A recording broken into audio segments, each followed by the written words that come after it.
Di video sebelumnya, kita sudah membahas betapa pentingnya menentukan cakupan proyek yang akurat dan memecah tujuan proyek ke dalam WBS, Work Breakdown Structure, menjadi struktur kerja berorientasi pada kiriman yang lebih kecil dan lebih mudah untuk dikelola.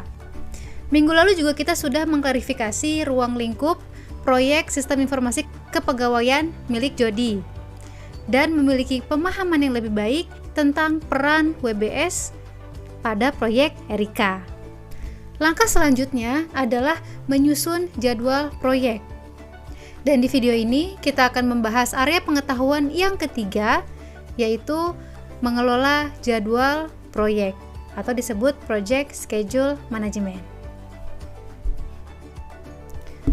Project Management Body of Knowledge mendefinisikan 6 proses pada area pengetahuan manajemen jadwal proyek atau Project Schedule Management yang dipetakan ke dalam 2 kelompok proses, yaitu planning dan juga monitoring and control.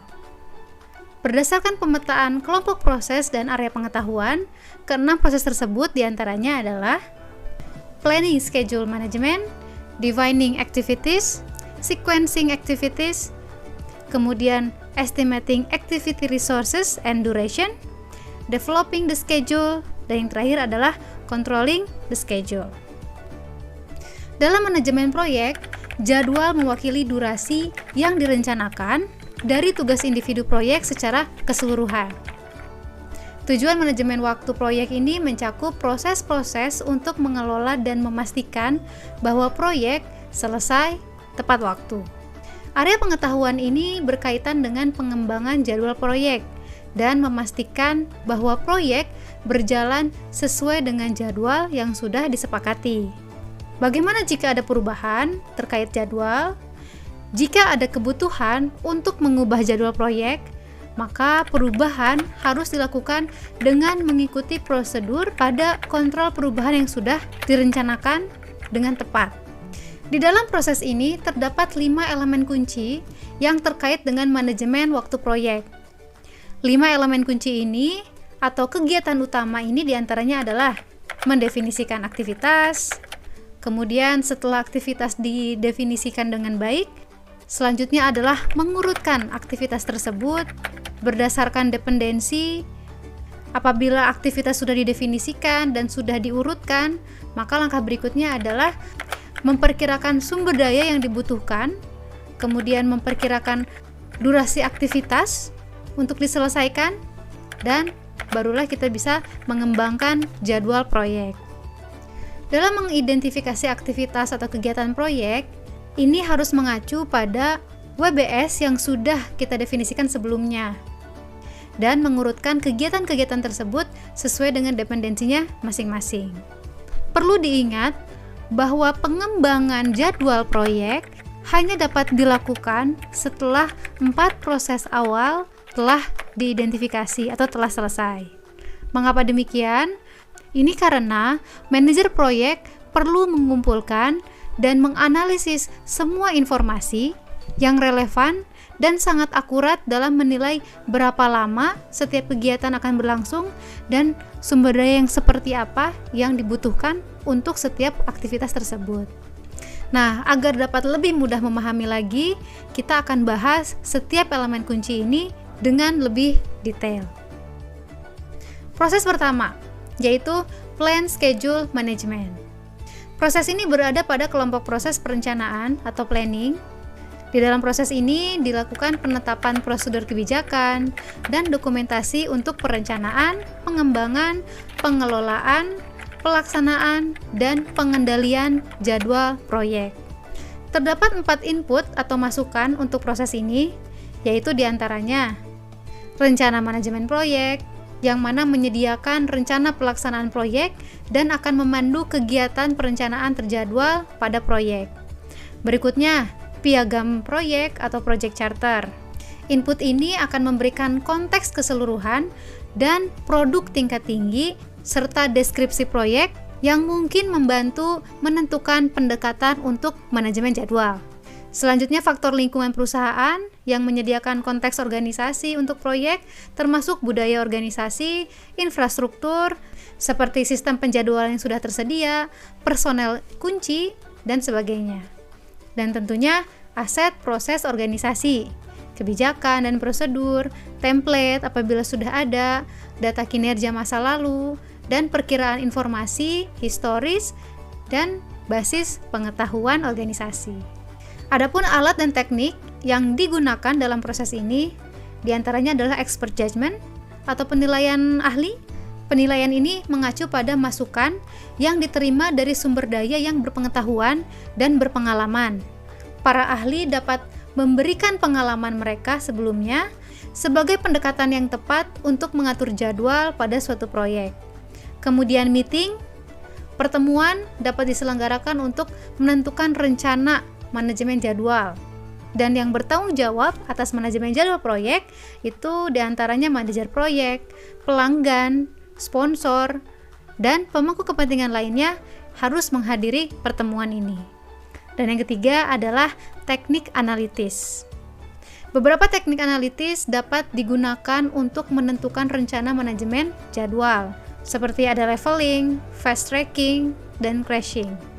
Selanjutnya, output dari proses ini adalah tentunya rencana manajemen jadwal, yang mana akan menggambarkan kriteria dari kegiatan yang diperlukan untuk sampai pada jadwal proyek, serta bagaimana proyek dapat dijadikan dasar, dipantau, dan dikendalikan.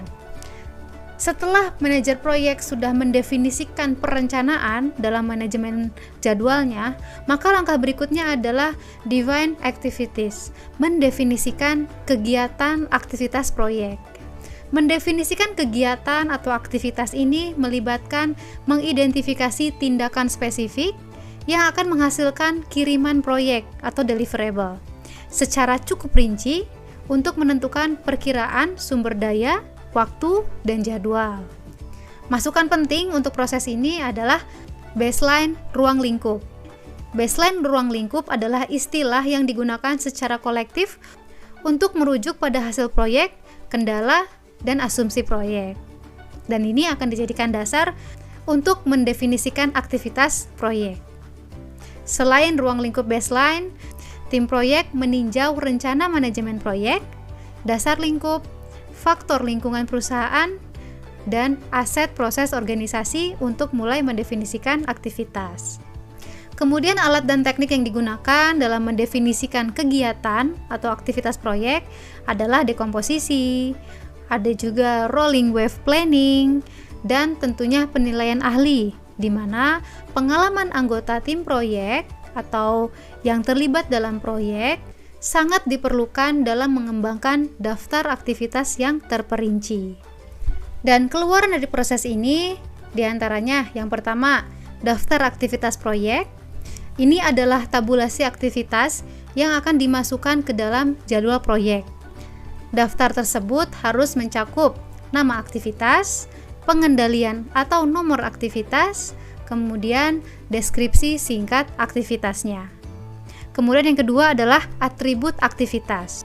Setiap aktivitas harus memberikan informasi terkait jadwal setiap aktivitas, seperti pendahulunya atau predesesor, kemudian penerus atau suksesor, hubungan logis antar aktivitas, kemudian leads dan lag, persyaratan sumber daya, batasan, tanggal yang ditetapkan, dan asumsi yang terkait dengan aktivitas tersebut. Daftar aktivitas dan atribut ini harus sesuai dengan kamus WBS dan WBS itu sendiri. Banyak tim proyek menggunakan sistem otomatis untuk melacak informasi terkait aktivitas. Salah satunya adalah dengan menggunakan sistem informasi manajemen proyek. Dan yang ketiga adalah daftar milestone. Milestone dalam sebuah proyek adalah peristiwa penting yang biasanya tidak memiliki durasi. Seringkali dibutuhkan beberapa aktivitas dan banyak pekerjaan untuk menyelesaikan sebuah milestone. Tetapi, milestone itu sendiri merupakan penanda untuk membantu mengidentifikasi aktivitas yang diperlukan. Misalnya, milestone pada proyek yang mencakup penyelesaian produk tertentu, seperti modul perangkat lunak, atau instalasi perangkat keras. Atau ketika seorang ibu melihat perkembangan anak, maka milestone-nya diantaranya pertama kali anak bisa berguling, duduk, merangkak, berjalan, hingga berbicara. Intinya, milestone adalah peristiwa penting yang terlihat yang menandakan selesainya tahap tertentu dalam proyek. Seperti yang dinyatakan sebelumnya, bahwa kegiatan atau tugas adalah elemen pekerjaan yang dilakukan selama proyek, yang mana aktivitas ini memiliki durasi, tentunya membutuhkan biaya, dan dibutuhkan sumber daya yang memadai sesuai dengan spesifikasi atau kebutuhannya. Langkah selanjutnya dalam manajemen waktu proyek adalah sequence activities atau mengurutkan aktivitasnya dan menentukan dependensinya. Sampai bertemu di video berikutnya.